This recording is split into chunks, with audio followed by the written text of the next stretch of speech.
ആയുർവേദവുമായി ബന്ധപ്പെട്ട ഒരു നാമമാണ് കോട്ടയ്ക്കൽ. കഥകളിയുമായും കലാരൂപങ്ങളുമായും ഒക്കെ ബന്ധപ്പെട്ടിട്ടുള്ള ഒരു നാമമാണ് കോട്ടയ്ക്കൽ.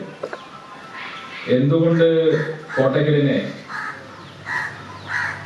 ആ രീതിയിൽ പ്രൊജക്ട് ചെയ്തുകൊണ്ട് ലോകത്തിന് മുന്നിൽ തന്നെ കാണിക്കാൻ പറ്റുന്ന ഒരു നഗരമായി കോട്ടയ്ക്കലിനെ വികസിപ്പിച്ചെടുക്കാൻ എന്തുകൊണ്ട് കോട്ടയ്ക്കൽ ഭരിച്ചിരുന്നവർക്ക് സാധിച്ചില്ല എന്ന ചോദ്യത്തിന് ഈ തദ്ദേശ സ്വയംഭരണ തെരഞ്ഞെടുപ്പിൽ കോട്ടയ്ക്കലിലെ ജനങ്ങൾ ഉത്തരം തേടേണ്ടതുണ്ട്. ഒരു കാര്യം എനിക്ക് നിസ്സംശയം പറയാൻ സാധിക്കും.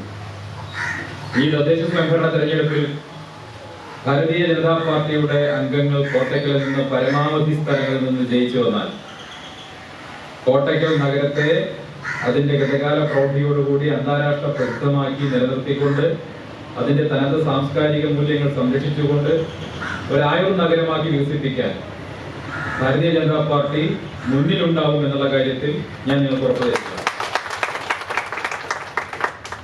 അതുമായി ബന്ധപ്പെട്ട ചില ചർച്ചകളൊക്കെ മുൻകാലങ്ങളിൽ നടന്നിരുന്നതാണ്. പക്ഷെ എന്തുകൊണ്ടോ കോട്ടയ്ക്കൽ ഭരിച്ചിരുന്നവർക്ക് അക്കാര്യത്തിൽ വലിയ താല്പര്യമുണ്ടായിരുന്നു. കോട്ടയ്ക്കൽ ഈ അടുത്ത് മാധ്യമങ്ങളിൽ നടന്നത് ഒരുപക്ഷെ ഭാവി കേരളത്തിൽ സംഭവിക്കാനിടയുള്ള ഒരു രാഷ്ട്രീയ സമവാക്യം ഏറ്റവും ആദ്യം രൂപപ്പെട്ടിട്ടുള്ള പ്രദേശം എന്നുള്ളതിലേക്കാണ്.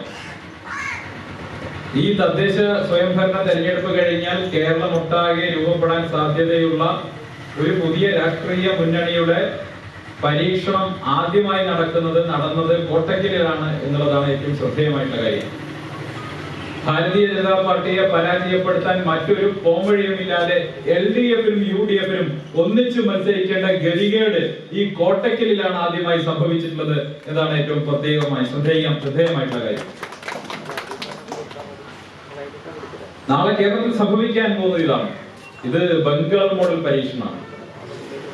ബംഗാളിൽ ഭാരതീയ ജനതാ പാർട്ടിയെ പരാജയപ്പെടുത്താൻ വേണ്ടി കോൺഗ്രസും CPM-ഉം ഒക്കെ മമതാ ബാനർജിയുടെ ചിറകിന് കീഴിൽ ഒളിച്ച് തെരഞ്ഞെടുപ്പിനെ നേരിടുന്ന കാഴ്ചയുണ്ടല്ലോ. അതല്ലെങ്കിൽ ബീഹാറിലുള്ളതുപോലെ മഹാഗഠബന്ധൻ രൂപീകരിച്ച് ഭാരതീയ ജനതാ പാർട്ടിയെയും JDU-വിനെയും പരാജയപ്പെടുത്താൻ വേണ്ടി നടത്തിയിട്ടുള്ള ശ്രമം. ബീഹാറിൽ മഹാഗഠബന്ധനായിരുന്നെങ്കിൽ കേരളത്തിലെത്തുമ്പോൾ അത് പേരൊരൽപ്പം പരിഷ്കരിക്കേണ്ടി വരുമെന്നേ ഉള്ളൂ. ഇവിടെ അത് മഹാകടിപിടി ബന്ധനായി മാറും. LDFും UDFും നമുക്കറിയാം. ശ്രീനിവാസൻ പണ്ടൊരു സിനിമയിൽ പറഞ്ഞതുപോലെ അവർ തമ്മിൽ പുറത്തേക്ക് അഭിപ്രായ ഭിന്നതകൾ ഏറെയുണ്ടെങ്കിലും അന്തർധാര സജീവമാണ്. കേരളത്തിൽ കഴിഞ്ഞ 4.5 മാസക്കാലമായി നടന്നു വരുന്ന നമ്മൾ ദിവസേന ചാനലുകളിൽ ചർവചർവണം ചെയ്യുന്ന സ്വർണ്ണക്കടത്തുമായി ബന്ധപ്പെട്ട വിഷയത്തിൽ സംസ്ഥാന സർക്കാരിനെ പ്രതിക്കൂട്ടിലാക്കിക്കൊണ്ട് ഭാരതീയ ജനതാ പാർട്ടിയുടെ നേതൃത്വത്തിൽ കേരളത്തിലെ തെരുവോരങ്ങളിൽ നിരവധിയായിട്ടുള്ള ബഹുജന പ്രക്ഷോഭങ്ങൾ സംഘടിപ്പിക്കപ്പെട്ടപ്പോൾ യഥാർത്ഥ പ്രതിപക്ഷമായിട്ടുള്ള UDF ചിത്രത്തിൽ എവിടെ ഉണ്ടായിരുന്നില്ല. പിണറായി വിജയനെതിരായ സമര പോരാട്ടങ്ങളിൽ ഭാരതീയ ജനതാ പാർട്ടി കേരളത്തിലെ തെരുവോരങ്ങളിൽ മുഴുവൻ നിറഞ്ഞു നിന്നപ്പോൾ കേരളത്തിലെ പ്രതിപക്ഷ സ്ഥാനം അലങ്കരിക്കുന്ന UDFന്റെ സാന്നിധ്യം എന്ന് പറയുന്നത് അതീവ ദുർബലമായിരുന്നു. അവരുടെ പ്രതികരണം അതീവ ദുർബലമായിരുന്നു. എന്തുകൊണ്ടാണ് UDFന് പിണറായി വിജയൻ സർക്കാരിനെതിരായ പ്രതിഷേധത്തിന് നേതൃത്വം കൊടുക്കാൻ കഴിയാതെ പോയത്? എന്തുകൊണ്ടാണ് UDF പിണറായി സർക്കാരിനെതിരായ പോരാട്ടങ്ങളിൽ പുറകോട്ട് വലിയുന്നത്? എന്തിനാണ് PK കുഞ്ഞാലിക്കുട്ടി എന്ന് പറയുന്ന മുസ്ലിം ലീഗിന്റെ നേതാവ് UDFനും LDFനും ഇടയിലുള്ള പാലമായി വർത്തിക്കുന്നത്? എന്തിനാണ് മുസ്ലിം ലീഗ് ഈ വിഷയങ്ങളിലൊക്കെ ഒരു കോംപ്രമൈസ് ലെവലിൽ സംസാരിച്ചു കൊണ്ടിരിക്കുന്നത്? കഴിഞ്ഞ ദിവസങ്ങളിൽ PK കുഞ്ഞാലിക്കുട്ടിയുടെ പത്രസമ്മേളനം കണ്ടു. നമ്മൾ തമ്മിൽ ഇങ്ങനെയൊക്കെ പാടുണ്ടോ എന്നാണ്, നമ്മൾ നാളെയും കാണണ്ടേ എന്നാണ് PK കുഞ്ഞാലിക്കുട്ടി ചോദിക്കുന്നത്. ഈ രണ്ട് മുന്നണികളും വാസ്തവത്തിൽ കഴിഞ്ഞ കാലങ്ങളിൽ എത്രയോ കാലമായി 1980 മുതൽ കേരളം പിന്തുടർന്നു വരുന്ന ഈ മുന്നണി സംവിധാനങ്ങൾ ചരിത്രത്തിൽ എവിടെയും ഇവർ തമ്മിൽ പരസ്പരം ഒരു അഴിമതി കേസിന്റെയും പേരിൽ ഒരു നേതാക്കൾക്കെതിരെയും ഒരു നടപടിയും എടുത്തിട്ടില്ല. കേരളത്തിന്റെ ചരിത്രത്തിൽ ഇന്നേ വരെയുള്ള ചരിത്രത്തിൽ ആകെ ഒരേ ഒരു നേതാവാണ് അഴിമതി കേസിൽ ശിക്ഷിക്കപ്പെട്ടത്. അത് ബാലകൃഷ്ണ പിള്ളയാണ്. 6 പതിറ്റാണ്ട് കാലത്തെ കേരള ചരിത്രത്തിൽ അഴിമതി കേസിൽ ശിക്ഷിക്കപ്പെട്ട് ജയിലിൽ പോകേണ്ടി വന്ന ഒരേ ഒരു രാഷ്ട്രീയ നേതാവ് അത് ബാലകൃഷ്ണ പിള്ളയാണ്. അത് VS അച്യുതാനന്ദൻ സുപ്രീം കോടതി വരെ കേസ് നടത്തിയതിനു ശേഷമാണ് ബാലകൃഷ്ണ പിള്ള ശിക്ഷിക്കപ്പെടുന്നത്. അങ്ങനെ ശിക്ഷിക്കപ്പെട്ട ബാലകൃഷ്ണ പിള്ളയെ പിന്നീട് നമ്മൾ എവിടെയാ കാണുന്നത്? UDF ഇരുന്നുകൊണ്ട് അഴിമതി നടത്തി ശിക്ഷിക്കപ്പെട്ട ബാലകൃഷ്ണ പിള്ളയെ LDF താരം കൊടുത്ത് സ്വീകരിച്ച് കൊണ്ടുവന്ന് ക്യാബിനറ്റ് പദവിയോടുകൂടി നിലനിർത്തിയിരിക്കുകയാണ്. ഇവിടെ LDF എടുത്തിരിക്കുന്നു. കഴിഞ്ഞ 6 പതിറ്റാണ്ട് കാലത്തെ കേരള ചരിത്രത്തിൽ ബാലകൃഷ്ണ പിള്ള ഒഴിച്ച് ബാക്കിയുള്ള രാഷ്ട്രീയ നേതാക്കളെല്ലാം സംശുദ്ധമായ രാഷ്ട്രീയ ജീവിതം നയിച്ചവരും അഴിമതി രഹിതരും പണം കൈകൊണ്ട് തൊടാത്തവരുമായിരുന്നെന്ന് വിശ്വസിക്കാൻ മാത്രം നിഷ്കളങ്കരാണോ വോട്ടർമാരെ നമ്മൾ? അല്ലല്ലോ.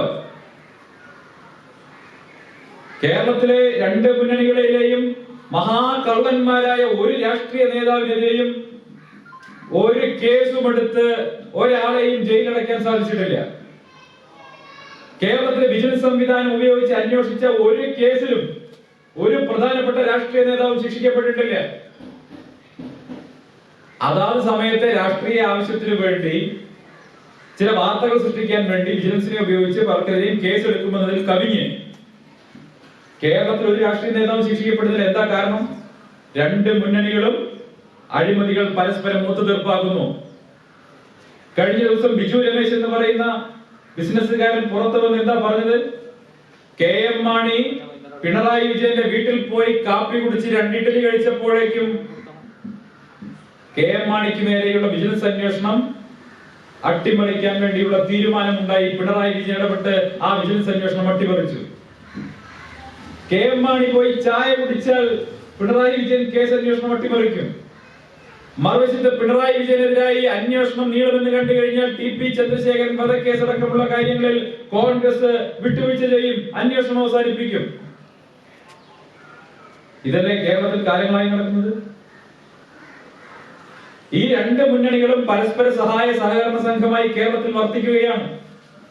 ഇതിനൊരു മാറ്റം വേണമെന്ന് കേരളത്തിലെ ജനങ്ങൾ ആഗ്രഹിക്കുന്നു. ഈ 2 മുന്നണികളുടെയും പരസ്പര സഹായത്തോടെ കൂടിയുള്ള ഈ പ്രവർത്തനം അവസാനിച്ചു കാണണമെന്ന് കേരളത്തിലെ ജനങ്ങൾ ആഗ്രഹിക്കുന്നുണ്ട്. അവർക്ക് പുതിയൊരു പ്രതീക്ഷ ലഭിച്ചിരിക്കുന്നു. ചരിത്രത്തിൽ ആദ്യമായി ഒരു പ്രമാദമായ കേസിന്റെ അന്വേഷണം അതിന്റെ യുക്തിപരമായ അവസാനത്തിലേക്ക്, ലോജിക്കൽ കൺക്ലൂഷനിലേക്ക് എത്തിച്ചേരുന്ന കാഴ്ച ഇതാ ആദ്യമായി സ്വർണ്ണക്കടത്ത് കേസിൽ കാണുന്നു. ഇന്ത്യയിൽ ആദ്യമായി ഒരു മുഖ്യമന്ത്രിയുടെ പ്രിൻസിപ്പൽ സെക്രട്ടറി ആയിരുന്ന ആളെ അന്വേഷണ ഏജൻസികൾ അറസ്റ്റ് ചെയ്ത് കൊണ്ടുപോയി ജയിലിലടച്ചിരിക്കുന്നു. നിങ്ങൾ ആലോചിച്ച് നോക്കൂ, ഈ അന്വേഷണമൊക്കെ നടക്കുന്ന കാലത്ത് കേന്ദ്രം ഭരിക്കുന്നത് നമ്മുടെ മൻമോഹൻ സിംഗിന്റെ സർക്കാരായിരുന്നെങ്കിൽ ഈ അന്വേഷണത്തിന്റെ ഗതി എന്താകുമായിരുന്നു? ഈ അന്വേഷണം 2 ആഴ്ച കൊണ്ട് നിർത്തിവെച്ച് അന്വേഷണ സംഘം തിരിച്ച് ഡൽഹിയിലേക്ക് ഫ്ലൈറ്റ് കയറി പോകുമായിരുന്നു. ഒരു സംശയവും അക്കാര്യത്തിൽ വേണ്ട. ഇവിടെ നിന്ന് പിണറായി വിജയൻ ഒരു CD എടുത്ത് ഉയർത്തി കാണിച്ച് KC വേണുഗോപാലിനോട് സരിത സരിത എന്ന് പറഞ്ഞാൽ തീരാവുന്നതേ ഈ അന്വേഷണം ഉണ്ടായിരുന്നുള്ളൂ. എന്തുകൊണ്ടാണ് അന്വേഷണം ഇപ്പോ യഥാർത്ഥ പ്രതികളിലേക്ക് എത്തുന്നത്?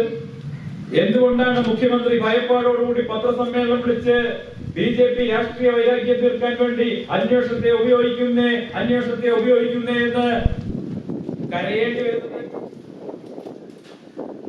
ഈ അന്വേഷണം കൃത്യമായി ഇതിന്റെ അവസാനം കാണുന്നത് വരെ ഈ അന്വേഷണം കേരളത്തിൽ നടക്കുമെന്നും അതിന്റെ യഥാർത്ഥ പ്രതികളിലേക്ക് എത്തും എന്നും പിണറായി വിജയന് ബോധ്യപ്പെട്ടതിന്റെ അടിസ്ഥാനത്തിലാണ് ഇപ്പൊ ഈ കടന്ന് ഈ ചക്രശ്വാസം വലിക്കുന്നത്. എന്തുകൊണ്ടാണ് ഈ അന്വേഷണം മുന്നോട്ട് പോകുന്നത്?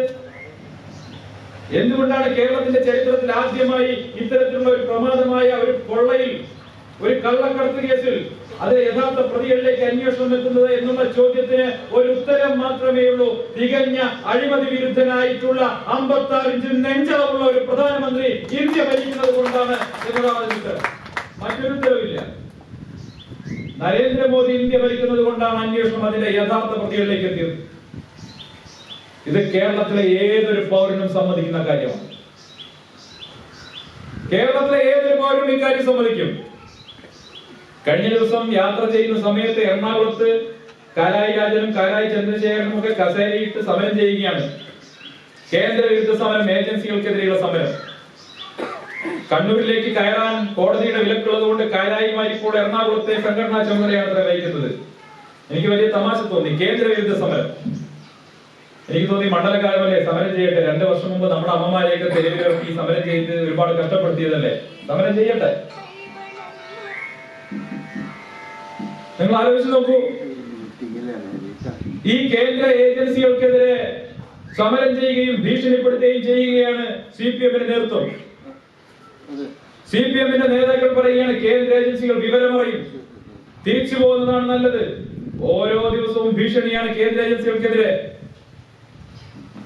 കേരള പോലീസിനെ വിശ്വസിച്ചുകൊണ്ട് ഈ അന്വേഷണം മുന്നോട്ട് പോകാൻ കഴിയില്ല എന്ന് ഉറപ്പുള്ളത് കൊണ്ടാവും കേന്ദ്ര ഏജൻസികൾക്ക്, കേന്ദ്ര അന്വേഷണ ഉദ്യോഗസ്ഥന്മാർക്ക് നല്ല നട്ടലുള്ള CRPF-നെ കൊണ്ട് നരേന്ദ്രമോദി സംരക്ഷണം കൊടുത്തിട്ടുണ്ട്. CRPF-ന്റെ സംരക്ഷണത്തിനായി ഇപ്പൊ അന്വേഷണം നടക്കുന്നത്. അതുകൊണ്ട് നമുക്ക് CPM-കാരോട് പറയാനുള്ളത്, 6-ാം തമ്പുരാൻ സിനിമയിൽ മോഹൻലാൽ പറഞ്ഞ കാര്യമാണ്, കൊടിയേറ്റ് നടത്താൻ ജഗന്നാഥൻ അറിയാമെങ്കിൽ ഉത്സവം നടത്താനും ജഗന്നാഥൻ അറിയാം. ഈ അന്വേഷണം അതിന്റെ പരിസമാപ്തിയിലെത്തിയിട്ട് മാത്രമേ അന്വേഷണ ഉദ്യോഗസ്ഥർ തിരിച്ചു പോവുകയുള്ളൂ. പ്രിയപ്പെട്ട സുഹൃത്തുക്കളെ, കഴിഞ്ഞ എത്രയോ കാലമായി നടക്കുന്ന നിരവധിയായിട്ടുള്ള കേസുകളുടെ ഉദാഹരണങ്ങൾ നമ്മുടെ മുന്നിലുണ്ട്. UDF ഭരണകാലത്തെ LDF-ന്റെ ഏറ്റവും വലിയ പ്രചരണം എന്ന് പറയുന്നത് ബാർക്കോഴ കേസും സോളാർ കേസുമായിരുന്നു. ഈ 2 കേസുകളെയും അവസ്ഥ 4.5 വർഷക്കാലം കഴിഞ്ഞപ്പോ എന്താ? ബാർക്കോഴ കെ ബാബുവിൽ തുടങ്ങി കെ ബാബുവിൽ അവസാനിച്ചു. സോളാർ കേസ് എന്ന് പറഞ്ഞാൽ കേസ് നിലവിലുണ്ടോ? ഉമ്മൻചാണ്ടി ഭരിക്കുന്ന സമയത്ത് കോട്ടക്കലിലെ CPM-ന്റെ ലോക്കൽ സെക്രട്ടറിമാരും ബ്രാഞ്ച് സെക്രട്ടറിമാരും ഏരിയ സെക്രട്ടറിയും ഒക്കെ പണ്ട് കാലത്ത് നമ്മുടെ കളരിയൊക്കെ ഉള്ള കാലത്ത് അംഗത്തിന് പോകുമ്പോ അമ്മയുടെ അടുത്ത് പറഞ്ഞിട്ട് പോകുമല്ലോ, വെറ്റിലയും ദക്ഷിണയൊക്കെ വെച്ചിട്ട് അമ്മയെ ഞങ്ങൾ പോകുന്നു, ഉമ്മൻചാണ്ടിയുടെ പുക കണ്ടിട്ടേ തിരിച്ചു വരൂ എന്ന് പറഞ്ഞിട്ട് കുറെ ആളുകൾ ഇവിടുന്ന് ട്രെയിനിൽ കയറിയിട്ട് തിരുവനന്തപുരത്ത് പോയില്ലേ? ഓർമ്മയില്ലേ പഴയ സമരകാലം? പോയി 2-ാം ദിവസം തമ്പാനൂരിൽ കക്കൂസ് കാണാനില്ല എന്ന് പറഞ്ഞ് തിരിച്ചു വന്നൊരു സമരം നിങ്ങൾക്ക് ഓർമ്മയുണ്ടാവും. ലോക ചരിത്രത്തിൽ ആദ്യമായി ടോയ്ലറ്റ് ഇല്ലാത്തത് കൊണ്ട് ഞാൻ നിർത്തിവെച്ചൊരു സമരം. കേരളം കണ്ടതല്ല. ഇപ്പൊ എന്താ വിജയരാഘവൻ പറയുന്നത്? ജില്ലക്കാരനല്ലേ വിജയരാഘവൻ, പുതിയ സെക്രട്ടറി. എന്താ പറയുന്നത്? ബാർക്കോഴ അത് അന്നത്തെ രാഷ്ട്രീയ ആരോപണമായിരുന്നില്ലേ? KM മാണി പരമശുദ്ധൻ, ഒരു പൈസ വാങ്ങിയിട്ടില്ല, ഞങ്ങൾ വെറുതെ പറഞ്ഞതല്ലേ എന്നാ പറയുന്നത്. ഞാൻ ചോദിക്കട്ടെ, ഇവിടുത്തെ CPM-ന്റെ സഖാക്കൾക്ക് ഉളുപ്പ് എന്ന് പറയുന്ന സാധനം ഉണ്ടോ? എന്തിന്റെ അടിസ്ഥാനത്തിലാണ് സമരം ചെയ്തത്? എന്തിന്റെ അടിസ്ഥാനത്തിലാണ് നിയമസഭ തല്ലിപ്പൊളിച്ചത്? എന്തിന്റെ അടിസ്ഥാനത്തിലാണ് സ്പീക്കറെ ഡയസ് കയറി തല്ലിപ്പൊളിച്ചത്? KM മാണിയെ ബജറ്റ് അവതരിപ്പിക്കാൻ പോലും അനുവദിക്കില്ലെന്ന് പറഞ്ഞ് ശ്രീരാമകൃഷ്ണൻ പോയി കസേര മറിച്ചിടുന്ന ദൃശ്യമൊക്കെ നമ്മൾ കണ്ടതല്ലേ? കേരളത്തെ മുഴുവൻ ഇവര് കലാപ കലുഷിതമാക്കിയതല്ലേ ആ നാളുകളിൽ. എന്നിട്ട് ഇപ്പൊ പറയുകയാണ് അന്ന് ഒരു അഴിമതി നടന്നിട്ടില്ല, KM മാണി മഹാശുദ്ധനല്ലേ, പാവമല്ലേ, മാണിയുടെ മകനോ അഹോ പാവം, അതുകൊണ്ട് ഞങ്ങളുടെ മുന്നണിയിലെടുത്താൽ ഒരു തെറ്റുമില്ല. കഴിഞ്ഞ UDF സർക്കാരിന്റെ കാലത്ത് സകലമാന അഴിമതികളുടെയും മൂർത്തിമത് ഭാവമാണ് കരിങ്കോഴക്കൽ മാണി എന്ന് പറഞ്ഞ് സമരം ചെയ്തിരുന്നവർ ഇപ്പോ ജോസ് മോനെ വിളിച്ചു കൊണ്ടുവന്ന് കസേരയിട്ട് LDF-ൽ ഇരുത്തിയിരിക്കുന്നു. നോക്കൂ, കേരളത്തിൽ 2 മുന്നണികളും തമ്മിൽ എന്ത് മാറ്റമാണുള്ളത്? അടിസ്ഥാനപരമായി എന്ത് മാറ്റമാണുള്ളത്? കേരളത്തിലെ ജനങ്ങൾക്ക് ഈ 2 മുന്നണികൾ ഭരിക്കുമ്പോഴും എന്തെങ്കിലും ഒരു മാറ്റം വിസിബിൾ ആകുന്നുണ്ടോ? അനുഭവ ഭേദ്യമാകുന്നുണ്ടോ? 10 വർഷത്തെ മൻമോഹൻ സിംഗിന്റെ ഭരണവും 6 വർഷത്തെ നരേന്ദ്രമോദിയുടെ ഭരണവും തമ്മിൽ താരതമ്യം ചെയ്യാൻ ജനങ്ങളോട് പറഞ്ഞാൽ അവർക്ക് വളരെ എളുപ്പത്തിൽ കഴിയും. ഓരോ ദിവസവും അഴിമതി കഥകളായിരുന്നു മൻമോഹൻ സിംഗിന്റെ ഭരണത്തിലെങ്കിൽ 6 വർഷക്കാലം ഓരോ ദിവസവും പുതിയ വികസന വാർത്തകളാണ് നരേന്ദ്രമോദിയുടെ ഭരണത്തിലെന്ന് നിസ്സംശയം ഏതൊരു കൊച്ചുകുട്ടിക്കും ഉത്തരം എഴുതാൻ കഴിയുമെങ്കിൽ കേരളത്തിൽ LDF-ഉം UDF-ഉം ഭരിക്കുമ്പോ, കേരളത്തിൽ LDF-ഉം UDF-ഉം ഭരിക്കുമ്പോ എന്തെങ്കിലും ഒരു മാറ്റം നമ്മുടെ സാധാരണക്കാരന്റെ ജീവിതത്തിൽ ഈ 2 പേർക്കും വരുത്താൻ കഴിയുന്നതായി നിങ്ങൾക്ക് ശ്രദ്ധയിൽപ്പെട്ടിട്ടുണ്ടോ? ഈ 2 കൂട്ടരും ഭരിക്കുമ്പോൾ ഇപ്പോൾ ഭരിക്കുന്നത് LDF ആണോ UDF ആണോ എന്ന് തിരിച്ചറിയാൻ കഴിയുന്ന എന്തെങ്കിലും ഒരു പ്രത്യേകത ഇവരുടെ ഭരണത്തിലുണ്ടോ? ഇവരുടെ വ്യാവസായിക നയത്തിൽ എന്തെങ്കിലും മാറ്റങ്ങളുണ്ടോ? ഇവരുടെ കാർഷിക നയത്തിൽ എന്തെങ്കിലും മാറ്റങ്ങളുണ്ടോ? ഇവരുടെ വിദ്യാഭ്യാസ നയത്തിൽ എന്തെങ്കിലും മാറ്റങ്ങളുണ്ടോ? ഇവരുടെ അഡ്മിനിസ്ട്രേഷനിൽ എന്തെങ്കിലും മാറ്റങ്ങളുണ്ടോ? എന്താണോ LDF ചെയ്യുന്നത് അത് തന്നെയാണ് UDF ചെയ്യുന്നത്. കേരളത്തിൽ UDF LDF-നേക്കാൾ വലിയ ഇടതുപക്ഷമാണ്. ഒരുപക്ഷെ നിങ്ങൾക്ക് അത് ഉൾക്കൊള്ളാൻ കഴിയുമോ എന്ന് എനിക്കറിയില്ല. ഈ 90-കൾക്ക് ശേഷം രാജ്യത്ത് LPG എന്ന് പറയും, ലിബറലൈസേഷൻ, പ്രൈവറ്റൈസേഷൻ, ഗ്ലോബലൈസേഷൻ. LPG കൊണ്ടുവന്ന പുതിയ സാമ്പത്തിക നയം കൊണ്ടുവന്നത് ഞങ്ങളാണ്, മൻമോഹൻ സിംഗ് ആണെന്ന് മെയിൻ അടിക്കാറുണ്ട് കോൺഗ്രസ്സുകാർ. നരസിംഹറാവുവിന്റെ പേര് പറയാറില്ല. ആ പാവത്തിന്റെ ശവശരീരം പോലും AICC ഓഫീസിൽ കയറ്റിയുണ്ടായില്ല. വാസ്തവത്തിൽ നരസിംഹറാവു ആയിരുന്നു അന്ന് പ്രധാനമന്ത്രി എന്ന നിലയ്ക്ക് ഇന്ത്യയുടെ സാമ്പത്തിക പരിഷ്കരണത്തിന് തുടക്കം കുറിച്ചത്. അത് കോൺഗ്രസ്സുകാർ പറയില്ല, പോട്ടെ. പക്ഷെ കേരളത്തിൽ ഞങ്ങളാണ് പുത്തൻ സാമ്പത്തിക നയം കൊണ്ടുവന്നതെന്ന് കോൺഗ്രസ്സുകാർ പറയും. നിങ്ങൾ കേട്ടിട്ടുണ്ടോ? പകരം കോൺഗ്രസ് എന്താ അവിടെ സ്ഥിരമായി പറയാറുള്ളത്? ഞങ്ങളാണ് ബാങ്ക് ദേശസാൽക്കരിച്ചത്.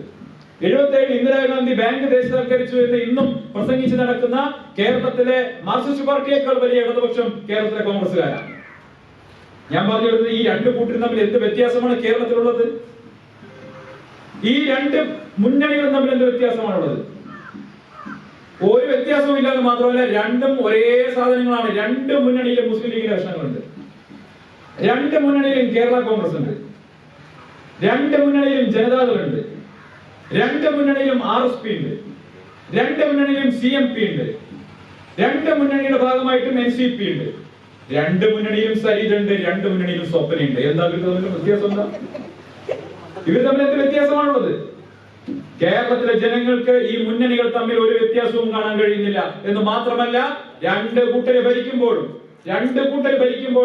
കേരളത്തിൽ ഒരേ ആളുകൾക്ക് അഴിമതി ചെയ്യാൻ കഴിയുന്നു, ഒരേ പാറ്റേണിൽ അഴിമതി നടക്കുന്നു. ഞാൻ ഇന്ന് മലപ്പുറത്ത് പത്രസമ്മേളനം നടത്തിയിട്ടാണ് വരുന്നത്.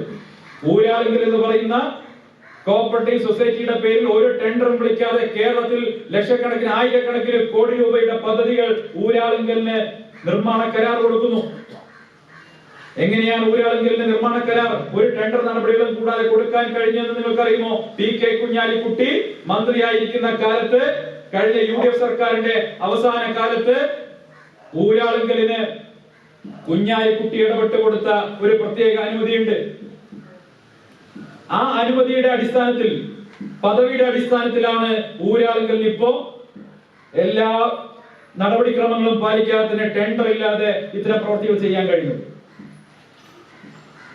ടോട്ടൽ സൊല്യൂഷൻ പ്രൊവൈഡർ, TSP എന്ന് വിളിക്കുന്ന ഒരു പദ്ധതി, സാധാരണഗതിയിൽ പൊതുമേഖലാ സ്ഥാപനങ്ങൾക്ക് മാത്രം കൊടുക്കാൻ കഴിയുന്ന ഈ പദവി കുഞ്ഞാലിക്കുട്ടി ഇടപെട്ടിട്ടാണ് കഴിഞ്ഞ UDF സർക്കാരിന്റെ കാലത്ത് ഊരാളുങ്കലിന് കൊടുക്കുന്നത്. ഞാൻ പറഞ്ഞു വരുന്നത്, ഊരാളുങ്കൽ എന്ന് പറയുന്ന CPM നിയന്ത്രിത സ്ഥാപനത്തിന് ഇതുപോലൊരു പദവി കൊടുത്ത് കേരളത്തിൽ നടക്കുന്ന മുഴുവൻ പൊതു മരാമത്ത് രംഗത്തെ പ്രവർത്തനമാകട്ടെ, മറ്റേത് സർക്കാർ പർച്ചേസ് ആകട്ടെ, ഇത് മുഴുവൻ ഊരാളുങ്കലിന് ചെയ്യാൻ വേണ്ടി പ്രാപ്തിയാക്കി കൊടുത്തതാരാ? കുഞ്ഞാലിക്കുട്ടിയും ലീഗുമാണ്. അപ്പൊ കേരള രാഷ്ട്രീയത്തിലെ ഒക്കെ ചങ്ങായിമാരാരാ? കേരള രാഷ്ട്രീയത്തിലെ ഒക്കെ ചങ്ങായിമാർ PK കുഞ്ഞാലിക്കുട്ടിയും പിണറായി വിജയനുമാണ്. സകല അഴിമതികളുടെയും, സകല കള്ളക്കടത്തിന്റെയും, കൊള്ളരുതായ്മകളുടെയും എല്ലാം ബുദ്ധി കേന്ദ്രങ്ങൾ കേരളത്തിൽ ഈ ലീഗും CPM-ഉമാണ്. ഇവരൊരുമിച്ചാണ് എല്ലാ കാര്യങ്ങളും നടക്കുന്നത്. പ്രിയപ്പെട്ട സുഹൃത്തുക്കളെ, ഞാൻ ദീർഘിപ്പിക്കുന്നില്ല. കേരളം ഒരു മാറ്റത്തിന് വേണ്ടി കാതോർത്തിരിക്കുകയാണ്. കേരളത്തിൽ ഒരു മൂന്നാം ബദൽ, ആ മൂന്നാം ബദലിന് ഭാരതീയ ജനതാ പാർട്ടി നേതൃത്വം കൊടുക്കുമെന്ന് കേരളത്തിലെ ജനങ്ങൾ പ്രതീക്ഷയോടുകൂടി കാണുകയാണ്. കഴിഞ്ഞ കാലങ്ങളിൽ നിന്ന് വിഭിന്നമായി ഭാരതീയ ജനതാ പാർട്ടിയുടെ സ്ഥാനാർത്ഥികളാവാൻ വേണ്ടി ഒരുപാട് ആളുകൾ പുതുതായി രംഗത്തേക്ക് വരുന്നു, സ്ത്രീകളടക്കമുള്ളവർ. നിങ്ങൾക്കറിയുമോ, ഈ തെരഞ്ഞെടുപ്പിൽ, ഈ തദ്ദേശ സ്വയംഭരണ തെരഞ്ഞെടുപ്പിൽ കേരളത്തിൽ ഏറ്റവും അധികം സീറ്റുകളിൽ സ്വന്തം ചിഹ്നത്തിൽ സ്ഥാനാർത്ഥികളെ നിർത്തി മത്സരിപ്പിക്കുന്ന പാർട്ടിയുടെ പേര് ഭാരതീയ ജനതാ പാർട്ടി എന്നാണ്. ഈ ഡിസംബർ 16-ാം തീയതി റിസൾട്ട് വന്നു കഴിയുമ്പോൾ കേരളത്തിൽ ഏറ്റവും കൂടുതൽ സീറ്റുകളിൽ സ്ഥാനാർത്ഥികളെ വിജയിപ്പിച്ച് ജനപ്രതിനിധികളെ സൃഷ്ടിച്ചെടുക്കുന്ന പാർട്ടിയുടെ പേര് അത് ഭാരതീയ ജനതാ പാർട്ടി എന്നായിരിക്കും. കേരളത്തിലെ ഏറ്റവും വലിയ മുന്നണി അത് NDA ആയിരിക്കും എന്നുള്ള കാര്യത്തിൽ ഒരു സംശയവും വേണ്ട. കേരളത്തിലെ ഏറ്റവും വലിയ മുന്നണി NDA ആയി മാറാൻ പോവുകയാണ്. അതിശക്തമായ ഒരു മുന്നണി നമുക്കുണ്ട്. ശ്രീ K. സുരേന്ദ്രനും ശ്രീ തുഷാർ വെള്ളാപ്പള്ളിയും നയിക്കുന്ന ദേശീയ ജനാധിപത്യ സഖ്യം അതിശക്തമായി ഈ തെരഞ്ഞെടുപ്പിനെ കേരളത്തിൽ നേരിടുകയാണ്. ഈ കോട്ടക്കൽ നഗരസഭയിൽ വരുന്ന തദ്ദേശ സ്വയംഭരണ തെരഞ്ഞെടുപ്പിൽ ചരിത്രം രചിക്കാൻ വേണ്ടി തയ്യാറായിരിക്കുന്ന എന്റെ മുന്നിലിരിക്കുന്ന പ്രിയപ്പെട്ട സ്ഥാനാർത്ഥികളെ ഞാൻ അഭിനന്ദിക്കാൻ ആഗ്രഹിക്കുകയാണ്. ഈ തെരഞ്ഞെടുപ്പ് കേരള രാഷ്ട്രീയത്തിൽ സമൂലമായ ഒരു പരിവർത്തനം കൊണ്ടുവരുന്ന ചരിത്രം രചിക്കാൻ പോകുന്ന ഒരു തെരഞ്ഞെടുപ്പാണ്. ആ ചരിത്ര രചനയിൽ പങ്കാളികളാവുക എന്നുള്ള ദൗത്യമാണ് നിങ്ങൾക്കുള്ളത്. ജനങ്ങളെ അഭിമുഖീകരിക്കാൻ നേരിട്ട് പോകാൻ നമുക്കൊരു പ്രയാസവുമില്ല. നമുക്ക് അന്തസ്സായി ജനങ്ങളെ സമീപിക്കാൻ കഴിയുന്ന കേന്ദ്ര സർക്കാരിന്റെ 6 വർഷത്തെ ഭരണനേട്ടങ്ങളുണ്ട്. നിങ്ങൾക്ക് നല്ല അന്തസ്സായി പ്രധാനമന്ത്രി നരേന്ദ്രമോദിയുടെ പുഞ്ചിരിക്കുന്ന മുഖം ഫ്ലക്സ് ബോർഡുകളിലും പ്രചരണ പോസ്റ്ററുകളിലും അച്ചടിച്ച് ജനങ്ങളെ സമീപിക്കാം. എവിടെ പോയാലും അമ്മൂമ്മമാർ, ഉമ്മമാർ, വല്യപ്പമാർ എല്ലാവരും പറയുന്നത് കുട്ടിയെ ഞങ്ങൾക്ക് കിട്ടിയിട്ടുണ്ട് PM കിസാൻ സമ്മാൻ നിധി, ഞങ്ങൾക്ക് കിട്ടിയിട്ടുണ്ട്. എല്ലാ വീട്ടിൽ പോയാലും പറയുന്നത് ഇന്നേ വരെ 10 ഉറുപ്പിക ഒരാളും ഞങ്ങൾക്ക് കൊണ്ടുവന്ന് തന്നിട്ടില്ല. ആദ്യമായിട്ട് നരേന്ദ്രമോദിയാണ് ഞങ്ങളുടെ ബാങ്ക് അക്കൗണ്ടിലേക്ക് പണമിട്ടത് എന്ന് പറയുന്ന 10,000-കണക്കിന് ലക്ഷക്കണക്കിന് വല്യപ്പന്മാരെയും വല്യമ്മമാരെയും ഞങ്ങൾക്ക് മലപ്പുറം ജില്ലയിൽ കാണാൻ കഴിയും. അതുകൊണ്ട് തന്നെ ഭാരതീയ ജനതാ പാർട്ടിക്ക് അന്തസ്സായി BJP-യുടെ NDA-യുടെ സ്ഥാനാർത്ഥികൾക്ക് നരേന്ദ്രമോദിയുടെ ചിത്രം വെച്ച് പ്രചരണം നടത്താൻ കഴിയും. ഞാൻ CPM-കാരെ വെല്ലുവിളിക്കല്ല, അപേക്ഷിക്കുകയാണ്. ദയവ് ചെയ്ത് നിങ്ങൾ ആ പിണറായി വിജയന്റെ ചിത്രം വെച്ച് പോസ്റ്റർ അടിച്ച് പ്രചരണം നടത്തണം.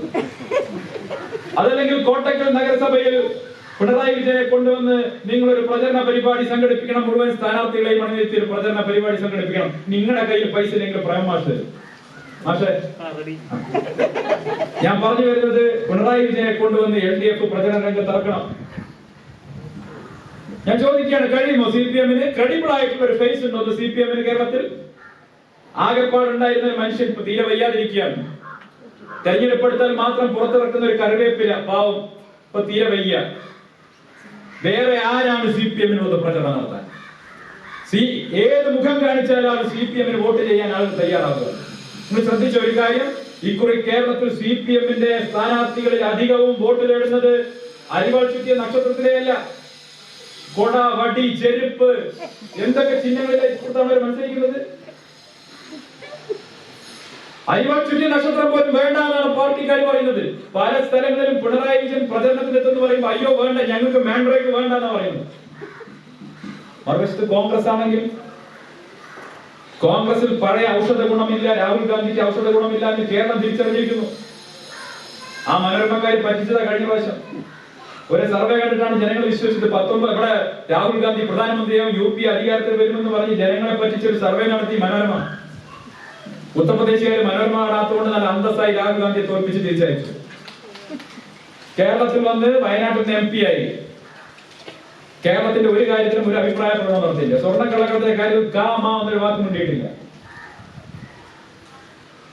കേരളത്തിലെ ജനങ്ങൾക്ക് മനസ്സിലായി കഴിഞ്ഞു, കോൺഗ്രസ് എന്ന് പറയുന്ന പ്രസ്ഥാനം അതിന്റെ അവസാന നാളുകളിലേക്ക് അന്ത്യശ്വാസം വലിച്ചുകൊണ്ടിരിക്കുകയാണ്. കമ്മ്യൂണിസ്റ്റ് പ്രസ്ഥാനം ചുരുങ്ങി കേരളത്തിന്റെ അടുത്ത് വന്ന് ഇപ്പോൾ ഒരു തീരദേശ പാർട്ടി മാത്രമായി മാറിയിരിക്കും. ഈ 2 പ്രസ്ഥാനങ്ങളും ഈ തദ്ദേശ സ്വയംഭരണ തെരഞ്ഞെടുപ്പ് കഴിയുന്നതോടുകൂടി അതിന്റെ അന്ത്യനാളുകളിലേക്ക് അടുക്കുകയാണ്. ഈ 2 പാർട്ടികളുടെയും ഉദകക്രിയ ചെയ്യുക എന്നുള്ള ദൗത്യമാണ് ഭാരതീയ ജനതാ പാർട്ടിയുടെ പ്രവർത്തകരായ നമുക്കുള്ളത്. ഇന്ത്യ മഹാരാജ്യത്ത് നിന്ന് തന്നെ ഈ 2 കളകളെയും പറിച്ച് അറബിക്കടലിലേക്ക് വലിച്ചെറിയുക എന്നുള്ള മഹത്തായ ദൗത്യമാണ് നമ്മൾ ഏറ്റെടുക്കാൻ പോകുന്നത്. ഈ 2 പ്രസ്ഥാനങ്ങൾക്കും ഇനി ഒരു ഭാവിയുമില്ല എന്ന് ജനങ്ങൾ തിരിച്ചറിയുന്നു. നരേന്ദ്രമോദി ഇന്ത്യയുടെ പ്രധാനമന്ത്രി, ആ പ്രധാനമന്ത്രിയുടെ നേതൃത്വത്തിൽ 130 കോടി ജനങ്ങൾ വരുന്ന ഈ രാജ്യത്തെ കരുതലോടുകൂടി കൈപിടിച്ച് മുന്നോട്ട് നടത്തുമ്പോൾ രാജ്യം മുഴുവൻ മോദിക്കൊപ്പമാണ്. കഴിഞ്ഞ ബീഹാർ തെരഞ്ഞെടുപ്പിന്റെ റിസൾട്ട് വരുന്ന ദിവസം ഞാൻ ആ തെരഞ്ഞെടുപ്പിനെ വലിയ കാര്യമായി കരുതിയിരുന്നില്ല. ഞാൻ അന്നത്തെ ദിവസം പാലക്കാട്ട് ചില സംഘടനാ പരിപാടി ഉണ്ടായിരുന്നു. അന്ന് രാവിലെ മുതൽ ഒരു ചാനലിന് ഞാൻ സമയം കൊടുത്തിരുന്നില്ല. പക്ഷേ സോഷ്യൽ മീഡിയ നോക്കുന്ന സമയത്ത്, യൂട്യൂബ് നോക്കുന്ന സമയത്ത് രാവിലെ മുതൽ കേരളത്തിലെ ചില ചാനൽ അവതാരകരൊക്കെ വലിയ സന്തോഷത്തിലാണ്. ആർമാദിപ്പിൻ മോദി ഇതാ പരാജയപ്പെടാൻ പോകുന്നെന്ന് പറഞ്ഞ് രാവിലെ മുതൽ ടൈം കോട്ടൊക്കെ വന്ന് ചാനൽ സ്റ്റുഡിയോയിലിരിക്കുകയെന്ന് പറയുന്നത് പടക്കമൊക്കെ വാങ്ങി വെച്ചിരുന്നാണ് പറയുന്നത്. ഉച്ചയ്ക്ക് 12 മണി കഴിഞ്ഞ റിസൾട്ട് പൂർണ്ണമായും പുറത്തു വന്നപ്പോൾ വാങ്ങി വെച്ച പടക്കം സ്വന്തം അണ്ണാക്കി വെച്ച് പൊട്ടിക്കേണ്ട അവസ്ഥയിലായി കേരളത്തിലെ ചില മാധ്യമ പ്രവർത്തകർ.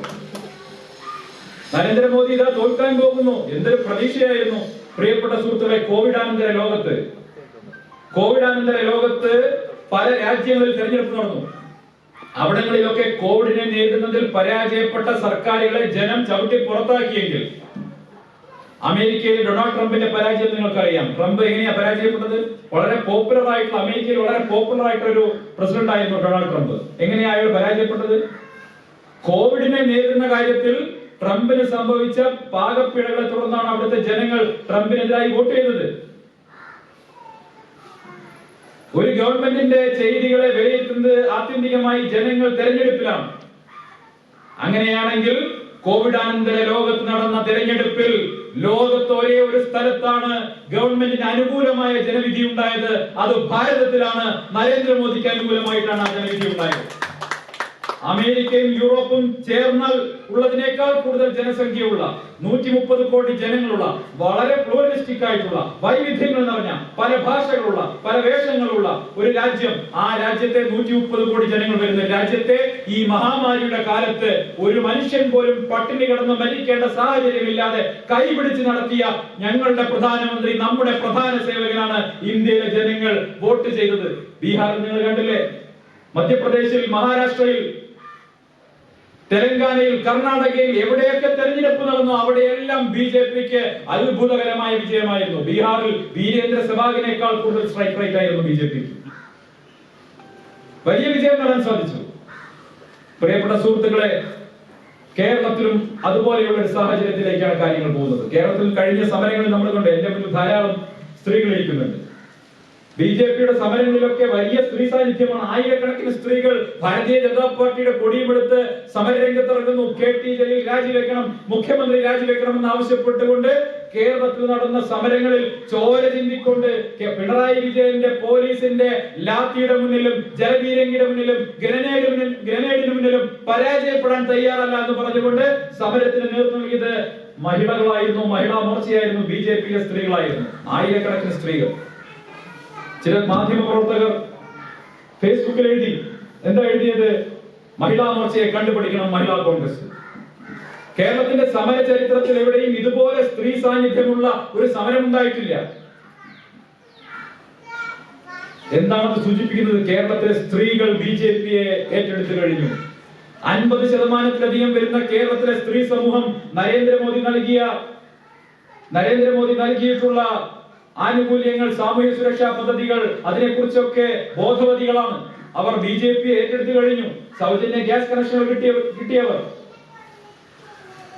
അതുപോലെ തന്നെ ബാങ്ക് അക്കൗണ്ടിൽ കഴിഞ്ഞ 3 മാസം 500 രൂപ വെച്ച് വന്നവർ, സ്ത്രീകൾക്ക് വേണ്ടി, പെൺകുട്ടികൾക്ക് വേണ്ടി നരേന്ദ്രമോദി സർക്കാർ നടത്തിയിട്ടുള്ള നിരവധിയായിട്ടുള്ള പദ്ധതികൾ, അതിന്റെ എല്ലാം ആനുകൂല്യം പറ്റിയിട്ടുള്ള വീട്ടമ്മമാർ ബിജെപിയെ നെഞ്ചേറ്റി കഴിഞ്ഞു എന്നുള്ളതാണ് ഏറ്റവും പ്രധാനപ്പെട്ട വസ്തു. അതുകൊണ്ട് തന്നെയാണ് ആയിരക്കണക്കിന് സ്ത്രീകൾ ബിജെപിയുടെ കൊടിയുമെടുത്ത് രാഷ്ട്രീയ സമരം നടത്താൻ തയ്യാറായി രംഗത്ത് വന്നത്.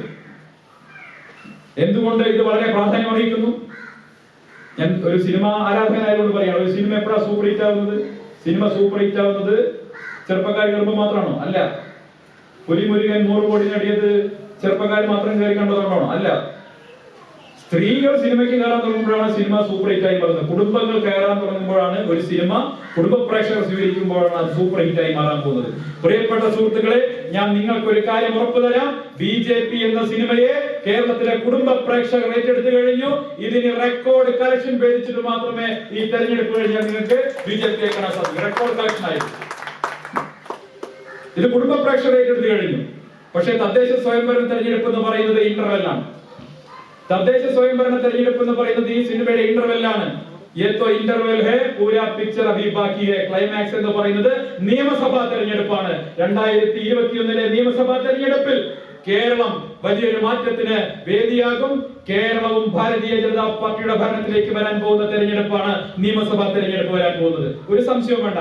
നിങ്ങൾ ഈ തദ്ദേശ സ്വയംഭരണ തെരഞ്ഞെടുപ്പിൽ ബിജെപിക്ക് അനുകൂലമായ ജനവിധി ഉണ്ടാക്കാൻ വേണ്ടി ജനങ്ങളെ സംഘടിപ്പിച്ചുകൊണ്ടുള്ള ഈ വലിയ പ്രവർത്തനത്തിൽ എല്ലാവരും ഇനിയുള്ള ദിവസങ്ങളിൽ ആവേശത്തോടുകൂടി പങ്കാളികളാകണം എന്ന് അഭ്യർത്ഥിച്ചുകൊണ്ട് എന്റെ മുന്നിലിരിക്കുന്ന എല്ലാ സ്ഥാനാർത്ഥികൾക്കും ഉജ്ജ്വലമായ വിജയാശംസകൾ നേർന്നുകൊണ്ട് ഞാൻ അവസാനിപ്പിക്കുകയാണ് ഈ യോഗം.